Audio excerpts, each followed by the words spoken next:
আসসালামু আলাইকুম রহমতুল্লাহি ওবরকাতুহু। সম্মানিত দর্শক, বাংলাদেশের রাজনীতি নিয়ে ভারত ক্রমশ অধৈর্য হয়ে পড়েছে। ইন জেনারেল ভারতের যে চাণক্য নীতি, এই চাণক্য নীতির একটা প্রধান বৈশিষ্ট্য হলো খুব ধীর এবং স্থির। বাংলাদেশ নিয়ে আমরা সবাই জানি যে ভারতের একটা ডক্টরিন রয়েছে, যেটিকে সবাই নেহরু ডক্টরিন হিসেবে জানেন। আমার ভিডিওতে একাধিকবার আমি নেহরু ডক্টরিন সম্পর্কে আলোচনা করেছি। সেটা নিয়ে আমি আবার বলছি। যখন দেশ বিভাগ হলো, অর্থাৎ পাকিস্তান হলো আর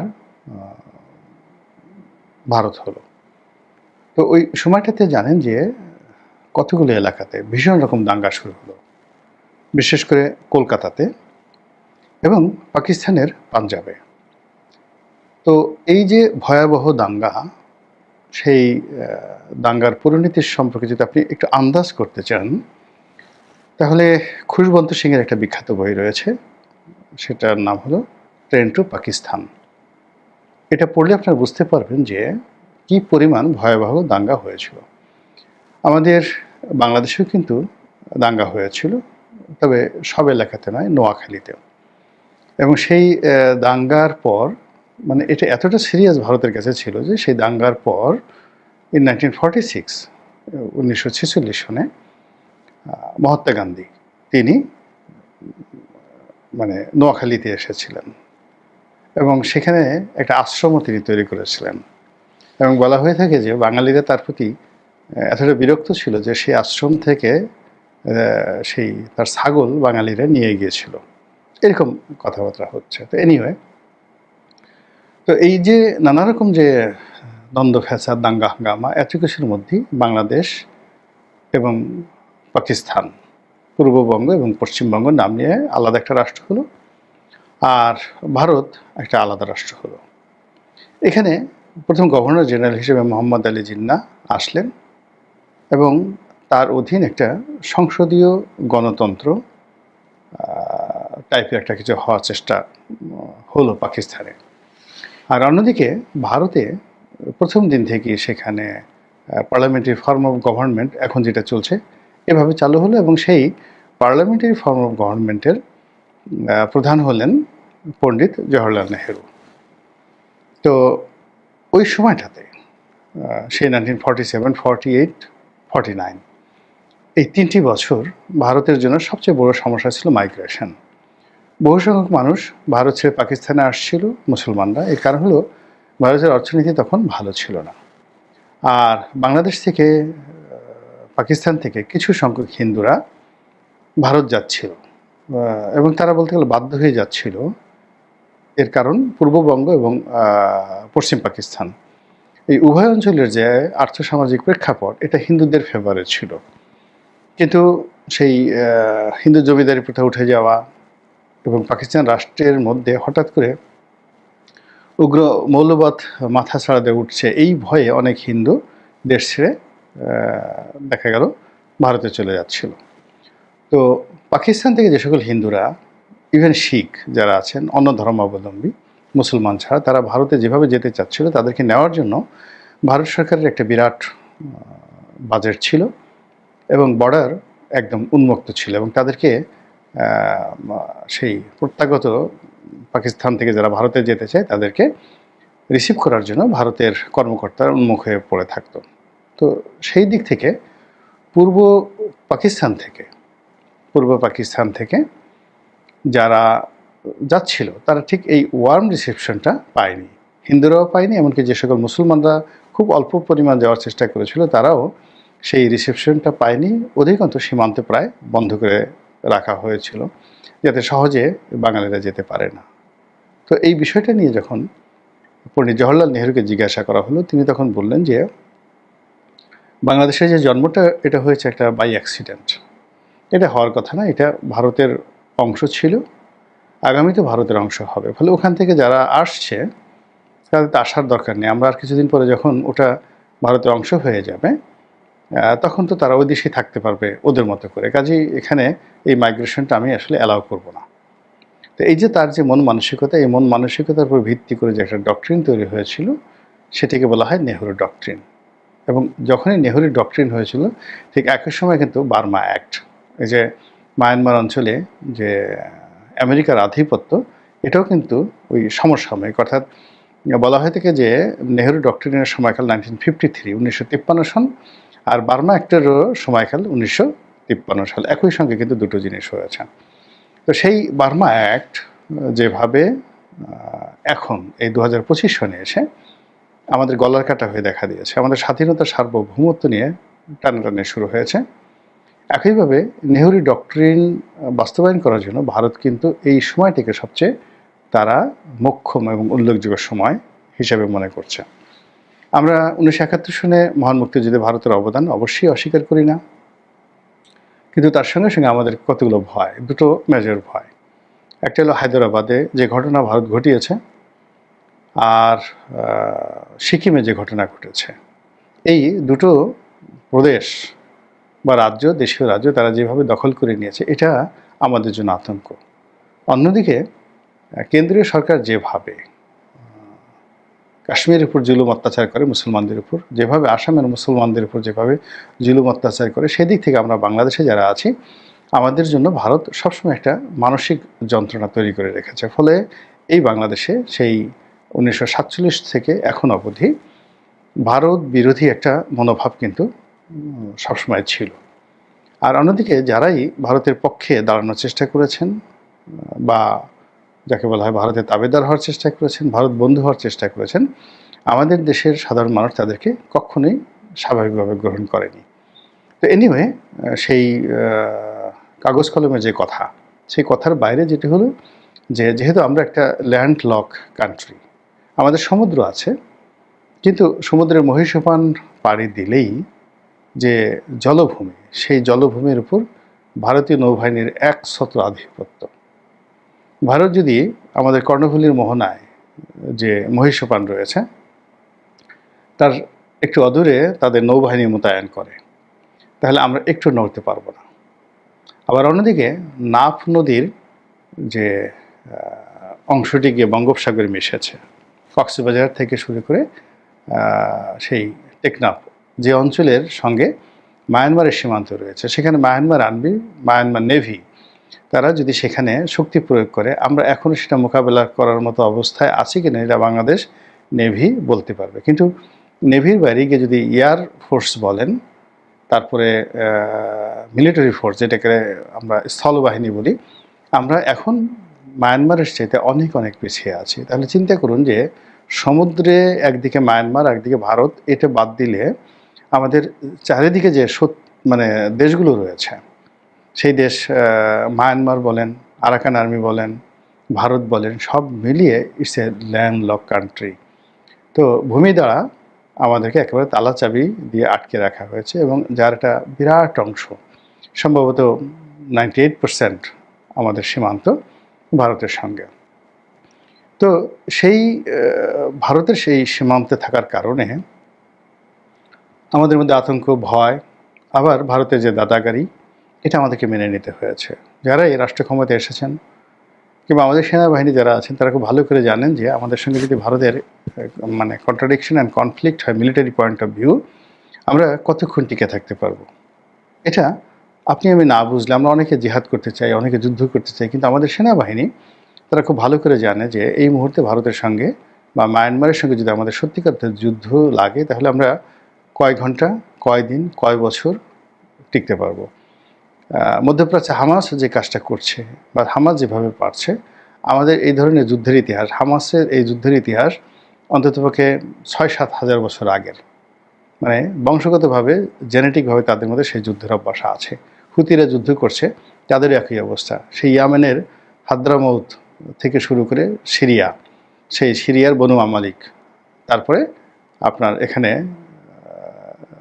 জেরুজালেম, তারপরে নাবলুস, এরপর পশ্চিম তীর, গাজা, এই এলাকায় যে বনি ইসরায়েলিদের যে ইতিহাস, আর্য ইতিহাস, সেমেটিক ইতিহাস, সেই ইতিহাসের সঙ্গে যদি আপনি বাংলাদেশের দ্রাবিড় সভ্যতার ইতিহাস বর্ণনা করেন, তাহলে দেখবেন যে আমরা আসলে যুদ্ধ কখনো করিনি। মূলত বিভিন্ন যে সকল যোদ্ধা জাতি, তারা যখনই আসছে, আমরা একেবারে দ্বিধা আসছে আত্মসমর্পণ করেছি। কেবলই মাত্র 1971 সনে আমরা যুদ্ধ করেছি, এর বাইরে আমরা আসলে যুদ্ধ করিনি। তো এই ইতিহাস আপনাকে জানতে হবে। তো সেই ইতিহাসের কারণে কি হচ্ছে, ভারত সম্পর্কে আমাদের ভীতি সেই 1947 থেকে আজ অবধি প্রবলভাবে তাড়া করছে। এবং এরই মধ্যে 2009 থেকে একেবারে 2025 পর্যন্ত ভারতের যে আধিপত্যবাদ, যখন আওয়ামী লীগের ক্ষমতায় ছিল, এটি রীতিমতো এস্টাবলিশড হয়ে গিয়েছিল। এটি নিয়ে বলার কিছু ছিল না, চিন্তা করার কোনো বিকল্প ছিল না। আমরা যেটা মনে করতাম যে এখন আওয়ামী লীগ মানেই ভারত, এবং ভারত এখানে যা ইচ্ছে তাই করতে পারছে, নরেন্দ্র মোদী যেভাবে ইচ্ছে সেভাবে আসতে পারছেন, যেতে পারছেন, এবং সেটা তারা করেছেনও। বাংলাদেশের সঙ্গে তাদের যে 2009 থেকে 25 পর্যন্ত যে সকল বাণিজ্যিক চুক্তি হয়েছে, সামরিক চুক্তি হয়েছে, যে সকল অর্থনৈতিক কৌশলগত চুক্তি হয়েছে, তো সেইগুলো মানে ভারতের জন্য, অর্থনীতির জন্য, ওই দেশটির জন্য একটা ম্যাগনা কার্টা। ভারতের সেভেন সিস্টার্সকে নিয়ে, তিব্বত নিয়ে, কিংবা সিকিমের যে অংশটি নিয়ে চীনের সঙ্গে ভারতের বিরোধ রয়েছে, সেই ক্ষেত্রে ভারতের এক নম্বর মাথা ব্যথা হলো বাংলাদেশের এই ভূখণ্ড। এবং এখানে বার্মা অ্যাক্ট হোক কিংবা আরাকান আর্মি সেই মিয়ানমারে তারা ক্ষমতা দখল করুক, অথবা মিয়ানমারের জান্তা সরকার, সামরিক সরকার এখন যেভাবে আছে, তারা যেভাবে ক্ষমতায় সেভাবে থাকুক, তাতে করে এই যে বাংলাদেশের সম্পর্কে তাদের যে আতঙ্ক, ভারতের আতঙ্ক, দিল্লির আতঙ্ক এক চুলও কমেনি। ফলে কৌশলগত কারণে বাংলাদেশকে নিয়ে যেমন তারা খুব চিন্তিত, আর এখানে এই কৌশলগত কারণেই ভারত আওয়ামী লীগকে তাদের এক নম্বর জানি, মানে হৃদয়ের, পরাণের, কলিজার যে বন্ধু, সেই বন্ধু হিসেবে তারা গ্রহণ করেছে। মাঝে মধ্যে আওয়ামী লীগের সঙ্গে বঙ্গবন্ধুর জমানা থেকে বারবার ভুল বোঝাবুঝি হয়েছে, 1996 সনেও হয়েছে। শেখ হাসিনার কে তারাই মানে মনে করেছিল যে যেভাবে তারা শেখ হাসিনাকে চালাতে চাচ্ছিলেন 96 থেকে 2001, শেখ হাসিনা আসলে ওইভাবে চলতে চাননি। ফলে 2001 সনে ঠিক গণতান্ত্রিক পদ্ধতিরই ক্ষমতার পালাবর্তন হয়, এবং সেখানে শেখ হাসিনা তো মুখে কোনো কিছু আটকায় না, তিনি পার্লামেন্টে উঠে বলে দিলেন যে আমার কাছে এভাবে গ্যাস চেয়েছিল। তো সেই গ্যাস পরবর্তীতে আমরা দেখলাম যে 2001 সনে টাটা স্টিল কোম্পানিকে বাংলাদেশে গ্যাস দেওয়ার জন্য, জমি দেওয়ার জন্য সেই বিশাল তোড়জোড় হলো। কিন্তু শত চেষ্টা করে সেই জিনিসটা তখন আসলে আওয়ামী লীগ করতে দেয়নি। তো এই কারণে ভারত আসলে আওয়ামী লীগকে ওই মুহূর্তে বিশ্বাস করতে পারেনি। কিন্তু পরবর্তীতে 111-এর পরে যে পরিবেশ পরিস্থিতি তৈরি হলো, বা 2001 থেকে 2006 সনে বিএনপি জমানাতে ভারত যে হিসাবপত্রগুলো, তাতে দেখলো যে 96 থেকে 2001 পর্যন্ত শেখ হাসিনা একটু এদিক ওদিক করলেও আওয়ামী লীগ তাদের জন্য নিরাপদ ছিল। আর 2001 সন থেকে 2006 সনে বিএনপি তাদের ব্যাপারে অনেক লিবারেল ছিল, কিন্তু শেষমেশ বিএনপি আসলে তাদেরকে কিছুই দিতে পারেনি। জনগণকে বাগে রেখে, ভারতের পক্ষ অবলম্বন করে সেটা তো পারেনি। অতিরিক্ত যে জঙ্গিবাদ চালু হয়েছে, অতিরিক্ত যে বাংলা ভাই, আনসারুল্লাহ বাংলা টিম, শায়েক আব্দুর রহমান, এই নামগুলো যখন তৈরি হয়ে গেছে, এটি ভারতের জন্য একটা রীতিমতো যাকে বলা হয় মৃত্যু ঝুঁকি। এর কারণ হলো আমাদের যে সেভেন সিস্টার, সেই সেভেন সিস্টার্সকে কেন্দ্র করে বিশাল মুসলিম জনগোষ্ঠী বসবাস করে। ফলে বাংলাদেশে যদি একটা মুসলিম উগ্রবাদী সংগঠন ক্ষমতায় থাকে, বা এখানে যদি অনেকগুলো লস্করে তৈয়বার মতো শক্তিশালী ইসলামী সংগঠনগুলো তৈরি হয়ে যায়, তাহলে ভারত তার অখণ্ডতা বজায় রাখতে পারবে না। এই সেভেন সিস্টার্সে গণ্ডগোল লাগবেই। ত্রিপুরা, আসাম, মেঘালয়, পশ্চিমবঙ্গ, এই এলাকাগুলো ভীষণ রকম অস্থির হয়ে যাবে। ফলে কি হলো, সেই 111-এর সময় থেকে, 111 ঘটিয়েছে ভারত, এবং 111-এর সময় থেকেই আওয়ামী লীগকে তারা আবার পুনরায় বেছে নেয়। আবার এই যে 2023-24 থেকে আওয়ামী লীগের সঙ্গে তাদের দূরত্ব তৈরি হয়ে যায়, মূলত চীনকে কেন্দ্র করে। শেখ হাসিনা প্রাণান্ত চেষ্টা করেছেন ভারতের বলয় থেকে বের হয়ে একটা আলাদা স্বতন্ত্র বজায় রাখার জন্য, কিন্তু সেটা পারেননি। অন্যদিকে ভারতও তাকে একটা শিক্ষা দেওয়ার জন্য এই যে আমেরিকার যে ডিপ স্টেট পলিসি, এই ডিপ স্টেট পলিসির সময় তারা চোখ বুজে থেকেছে। তো এখন আওয়ামী লীগের সঙ্গে ভারতের যে ভুল বোঝাবুঝি, এটা দূর হয়ে গেছে। ভারতও বুঝতে পেরেছে, আওয়ামী লীগও বুঝতে পেরেছে। এখন সেটা বাংলাদেশের পক্ষ হোক, বিপক্ষ হোক, সেটা আলাদা বিষয়, কিন্তু তাদের মধ্যে যে এখন সম্পর্কটা, সেই সম্পর্কটা অনেকটা যাকে বলে হরিহর আত্মার মতো হয়ে গেছে। অন্যদিকে বাংলাদেশে এখন নির্বাচন খুব কাছাকাছি চলে আসছে, ফেব্রুয়ারি মাসে নির্বাচন চলে আসছে, নির্বাচনের জোয়ার বইছে। এবং কোনোভাবে যদি নির্বাচন হয়, এখানে বিএনপি শক্তিশালী দল হিসেবে সরকার গঠনের সম্ভাবনা খুব প্রবল।